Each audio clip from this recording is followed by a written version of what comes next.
Hello everyone. First attempt channel में आपका स्वागत है। हम लोग सीएनटी पर बात कर रहे थे।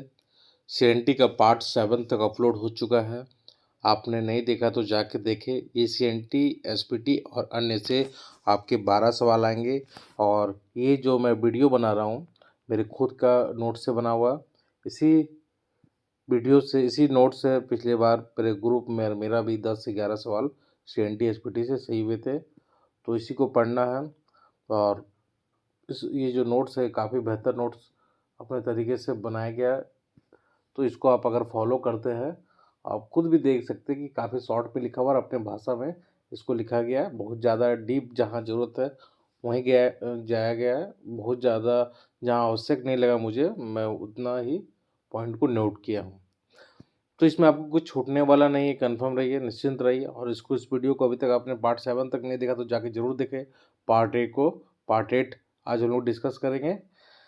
ठीक है, तो पार्ट 7 तक हमने कंप्लीट कर लिया था और अध्याय 12 तक हमने कंप्लीट कर चुका था। तो आज अध्याय 13 कंप्लीट करेंगे। 13 से देखेंगे कंटिन्यू आगे तक।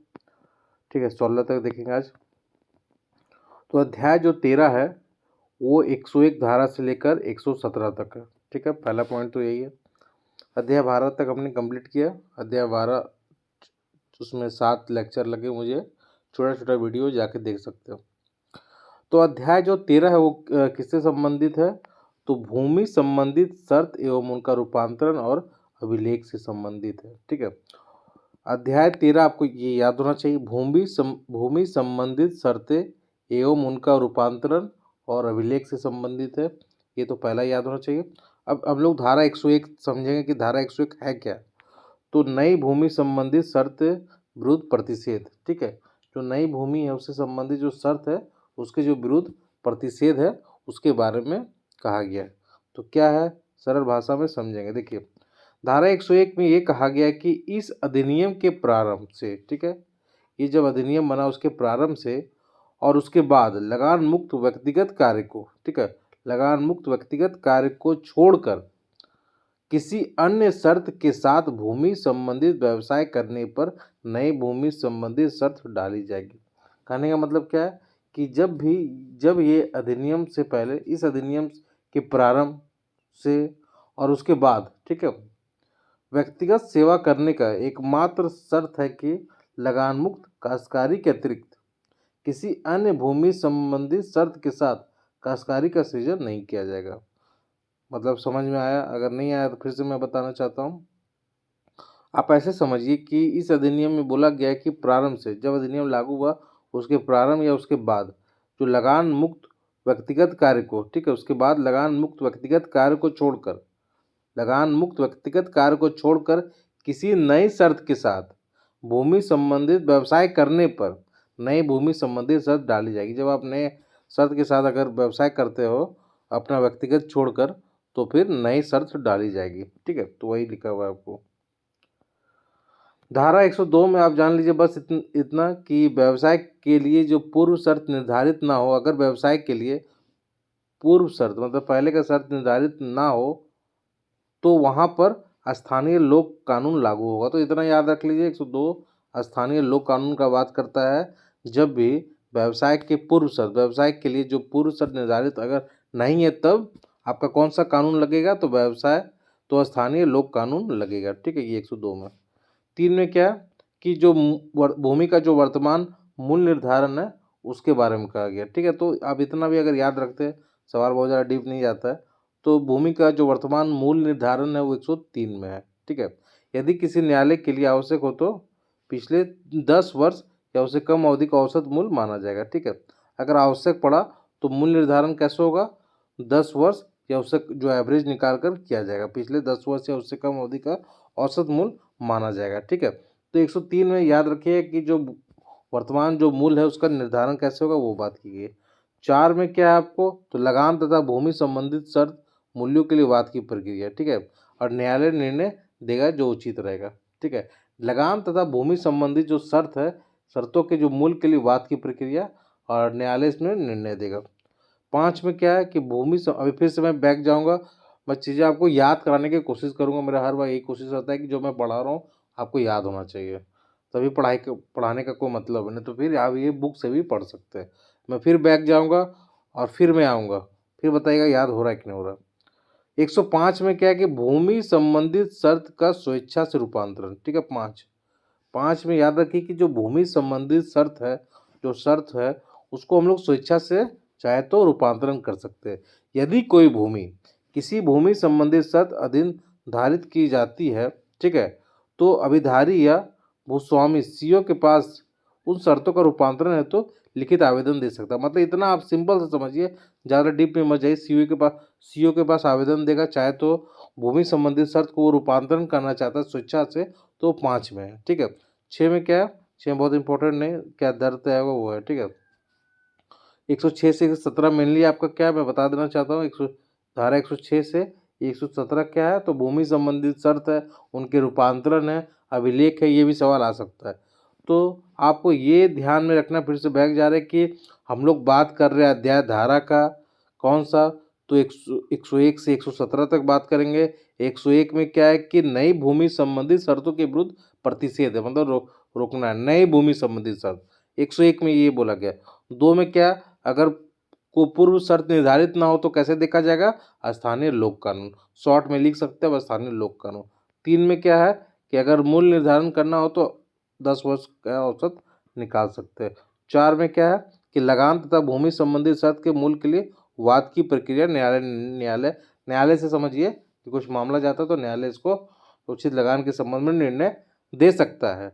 5 में क्या है कि स्वेच्छा से रूपांतरण करना चाहता है तो सीओ के पास लिखित आवेदन दिया जा सकता है।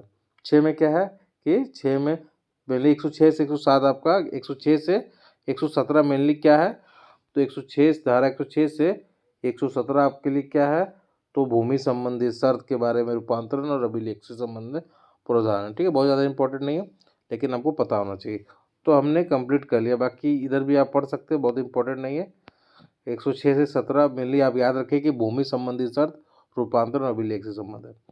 अब हम लोग अध्याय 14 देखेंगे, ठीक है। अध्याय 14 मुझे लगता है कि अध्याय 13 आपको दिमाग में आ गया होगा, है ना। हाँ, तो स्विच 105 में क्या आता है, एकदम सिंपल सा, सिर्फ शॉर्ट में याद रखिए, बस उतना ही पूछा जाएगा आपसे, बहुत ज़्यादा डीप नहीं पूछा जाएगा। बस ऊपर का जो लाइन मैंने बताया उसको याद रखिए, काम बन जाएगा आपका, सवाल गलती नहीं होगा। जो मेरा लेक्चर सुनने के बाद आप टेस्ट भी लगा के देख सकते हैं, और सवाल अगर आपका बन रहा है तो समझिए कि लेक्चर आपको इम्पोर्टेंट काम आ रहा है। अध्याय 14 क्या है, 118 से 126 पहले बात, भूस्वामी की विशेषाधिकार युक्त भूमि का अभिलेख, ठीक है। जो भूस्वामी है कि जो विशेषाधिकार युक्त भूमि का अभिलेख के बारे में कहा गया, ठीक है। देखिए इसके बारे में क्या गया, भूस्वामी की विशेषाधिकार युक्त भूमि की परिभाषा दिया गया, माना गया है, क्या माना गया, जिस भूस्वामी अपने स्टॉक, मतलब क्या हो गया, हल, ट्रैक्टर, बैल से या भाड़े के मजदूर द्वारा जोतता है, ठीक है, फार्मिंग करता है। पहला पॉइंट किसको माना गया वो बताया जा रहा है।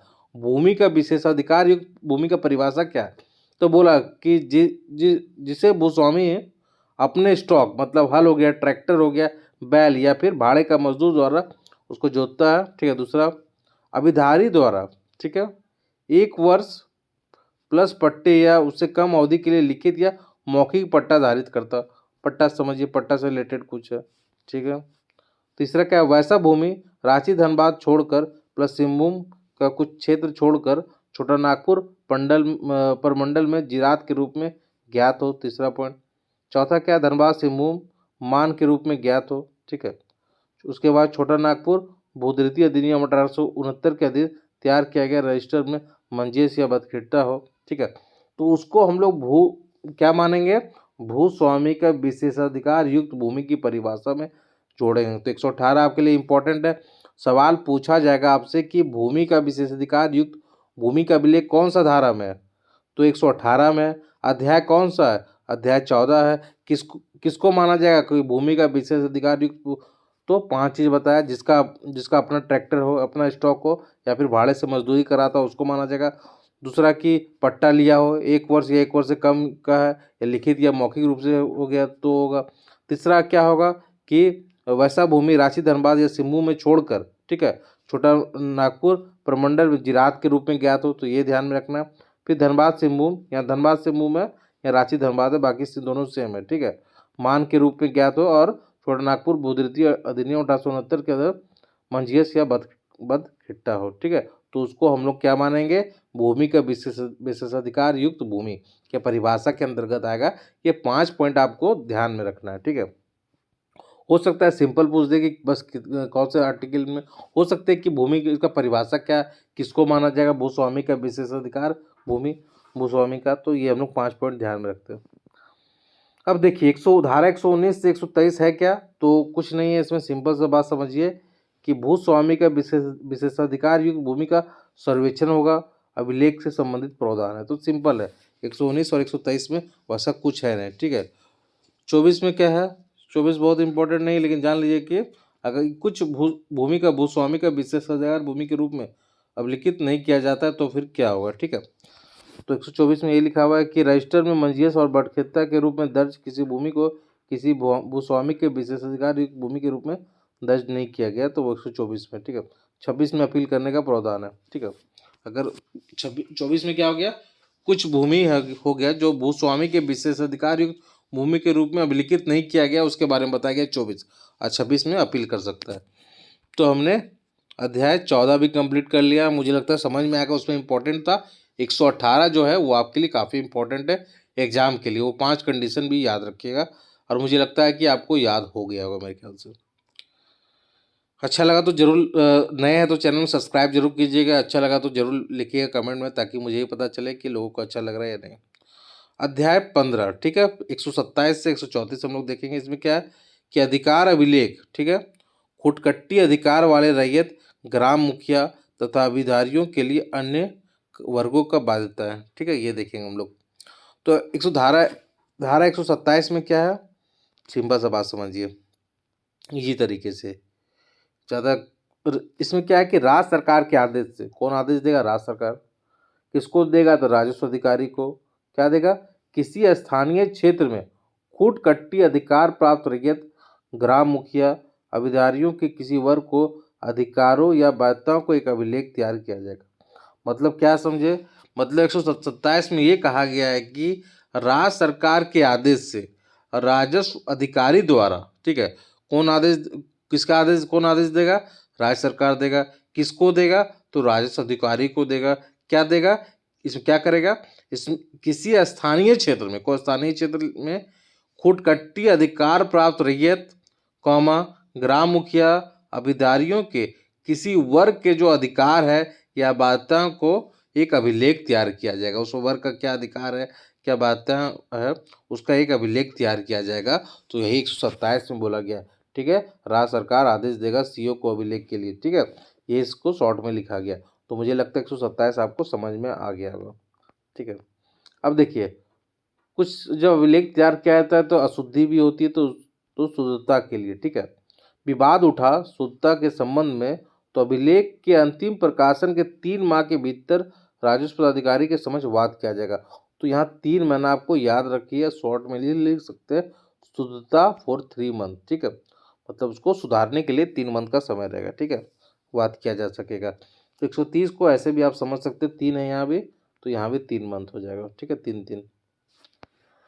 अब देखिए अनरिकॉर्डेड लैंड, ठीक है, इसके बारे में क्या लिखा हुआ था, अनविलिखित भूमि, ठीक है। अनरिकॉर्डेड भी याद है तो आपका काम बन जाएगा, लेकिन अगर सवाल थोड़ा सा अंदर पूछता है तो हम लोग समझते हैं कि अनरिकॉर्डेड लैंड आखिर है क्या, ठीक है।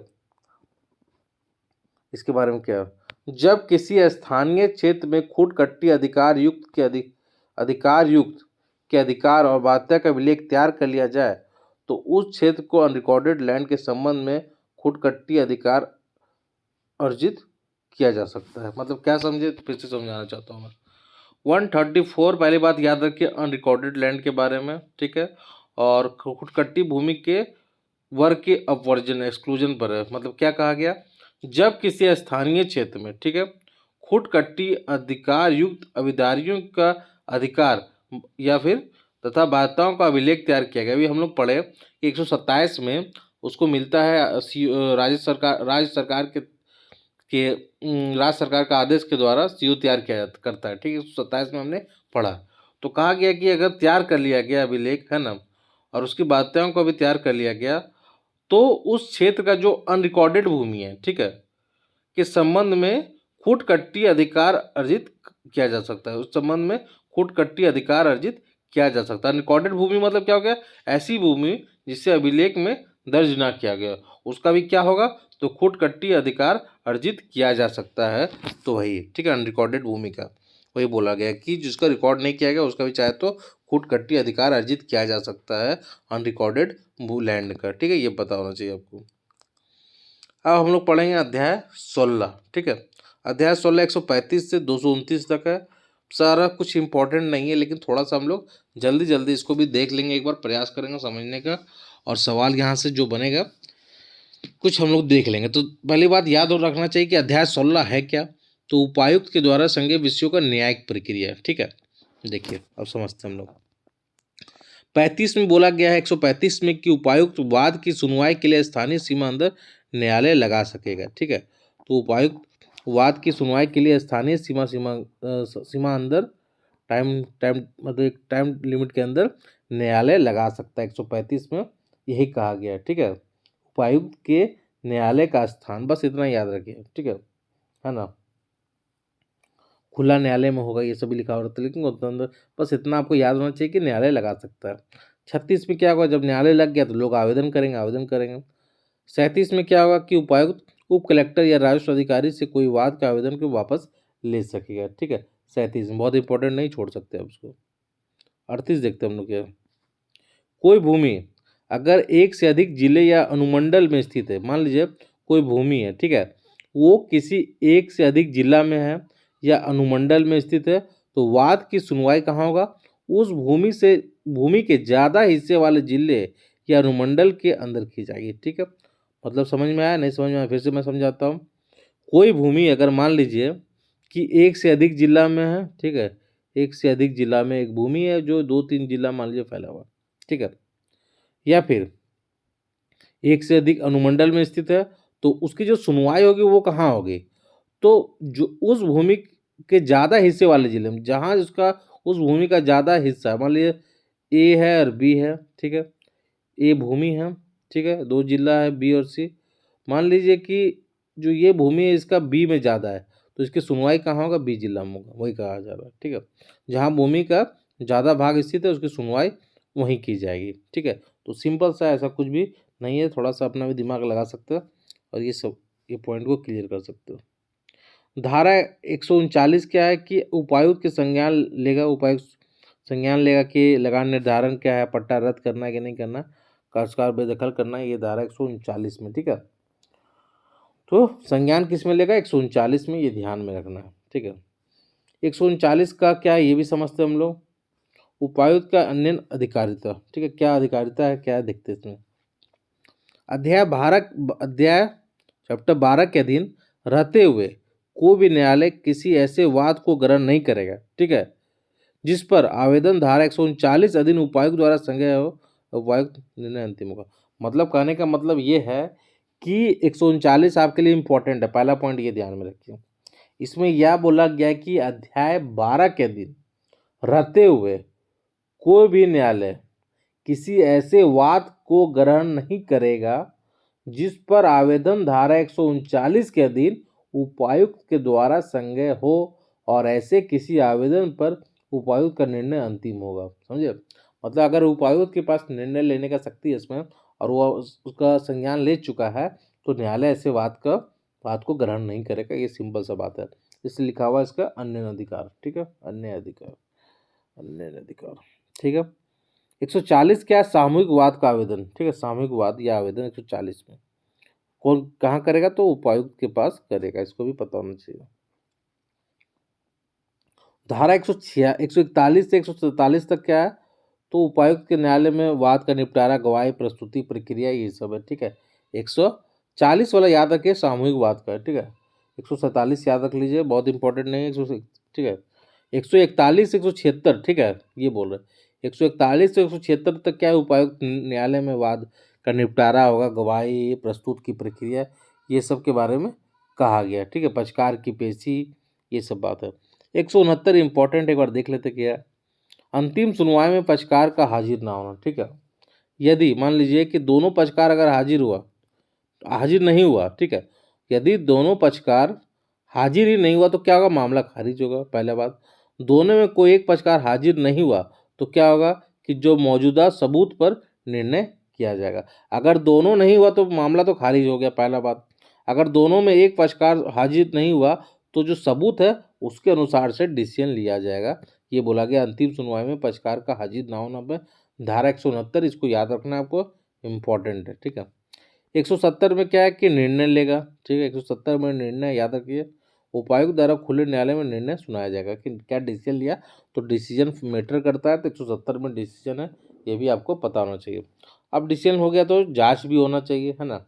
स्थानीय जांच होगा, उपायुक्त किसी पदाधिकारी को उसे जांच करवा सकता है कि जांच कीजिए कि क्या सही है क्या गलत। 172 से 176 भुगतान से संबंधित प्रावधान है, ठीक है। अब हम लोग देखते हैं अगले पेज में। अगला पेज है कि क्या लिखा हुआ, अविधारियों के दावा अन्य अधिकार द्वारा किया जाना, ठीक है। मान लीजिए 177 लिखा होगा, बोल देता हूँ मैं, यहाँ कट गया। 177 में क्या है ये जान लीजिए कि लगान के अधिकार का दावा अगर अन्य व्यक्ति द्वारा किया जाता है फिर क्या होगा, ये बात किया गया, ठीक है। लगान का हम लोग देखेंगे, लेकिन कोई और व्यक्ति भी दावा कर रहा है तो क्या होगा, उसका बात करेंगे 177 के बारे में। यदि कोई दावा करे कि भूमि पर लगान पाने का अधिकार भूस्वामी के अतिरिक्त किसी अन्य व्यक्ति को हो तो ऐसे व्यक्ति को वाद का पक्षकार बनाया दिया जाएगा, उसको भी पक्षकार बना दिया जाएगा ना, कि चलिए अपना बात रखिए और बताइए क्या मामला है।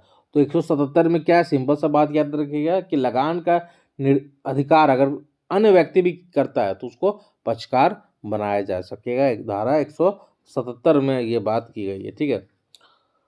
अब हम लोग देखेंगे धारा 178 अनाधिभोगी रैयत की बेदखली का दावा 178 में अगर भुगतान नहीं किया गया तो, ठीक है। 178 क्या है, अनाधिभोगी रैयत जिसे बेदखल करने का आदेश दिया गया है उसके पूर्व के उपजाए हुए फसल को काटने के लिए अनाधिभोगी रैयत का ही होगा, उसी का होगा, ठीक है। क्योंकि अगर उसको बेदखल कर दिया गया है, ठीक है, और न्यायालय द्वारा कब्जा देने से पूर्व अनाधिभोगी रैयत को संबंधित जोत पर अभी द्वारा उपजाए गए फसल को काटने का भी अधिकार होगा। तो ये भी ध्यान में रखिए, कब्जा से पूर्व जोत की उपज में अनाधिभोगी रैयत का अधिकार होगा।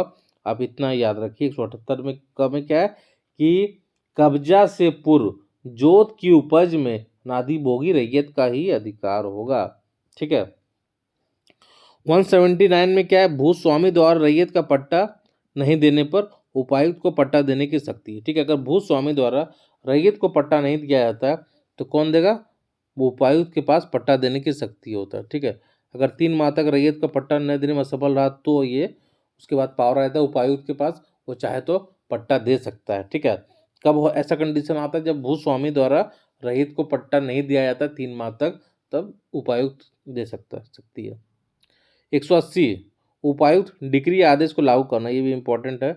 180 क्या है, उपायुक्त डिग्री या एवं आदेश को लागू करना, ठीक है, ये याद रखना आपको। 185 यही डिग्री आदेश से संबंधित प्रावधान है, ठीक है। 86 में क्या है, 186 में कुर्की और तथा विक्रय से छूट।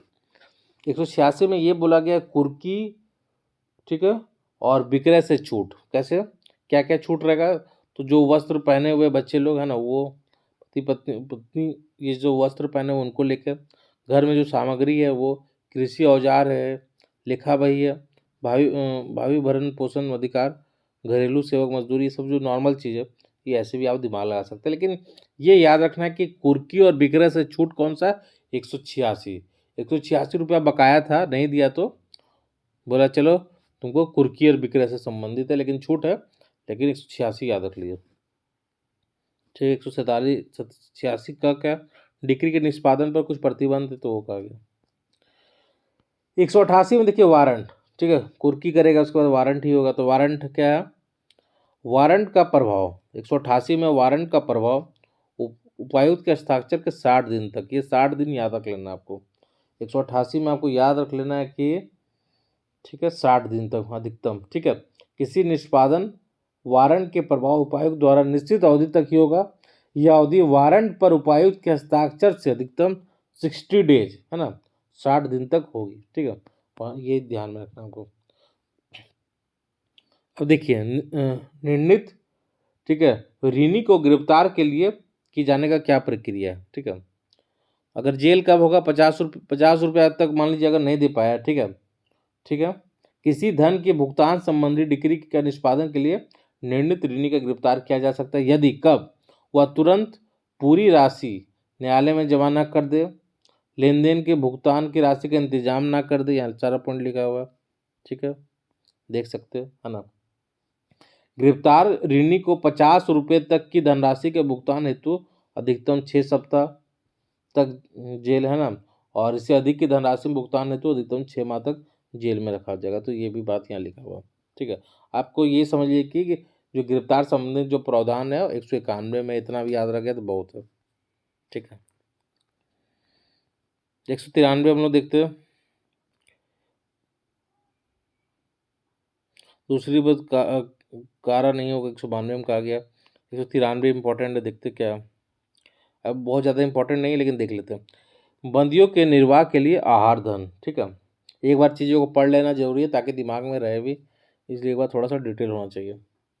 इसमें क्या, जीवन निर्वाह हेतु न्यायालय में 30 दिन के लिए उपायुक्त द्वारा निर्धारित आहार धन दिया जाएगा, 30 दिन के लिए, ठीक है। तो 193 इंपॉर्टेंट, बस इतना ही जानना। कृषि बेदखली या कब्जा दिलाने का आदेश निष्पादन, 194 बहुत इंपॉर्टेंट नहीं है। 196 देखते अभिभक्त अभिभक्त संपदा, ठीक है।